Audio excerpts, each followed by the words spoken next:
It was a typical evening when I decided to close my gate. I had been dealing with constant noise from the neighbors, particularly from Karen, the HOA president, who always seemed to think she had the right to dictate everyone's actions. That day, I had just had enough.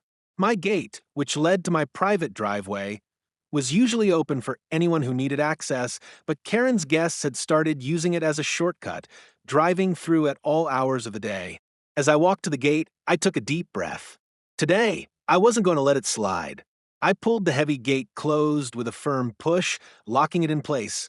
As soon as the gate was secured, I went back inside, hoping for a peaceful evening. However, it wasn't long before I heard the sound of tires screeching to a halt. I peeked outside and saw Karen, furious, standing by her car. She was waving her arms, clearly agitated. I assumed she was annoyed, but I didn't expect what happened next. Less than 5 minutes later, flashing police lights appeared down the road. Karen had called the cops. I watched in disbelief as the officers approached my gate. Karen was standing there, trying to explain that I was blocking the road and preventing access. I knew exactly what she was trying to do: create a scene.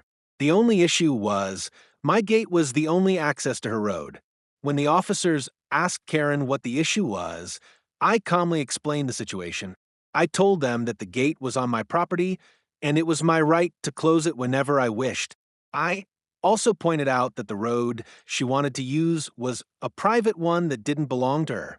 After a brief conversation with the officers, they looked at her, then turned to me and said I was perfectly within my rights. Karen, clearly humiliated, tried to argue, but the officers weren't having it. They instructed her to find another way to access her road, and with a final look of frustration, she drove off. I stood there victorious.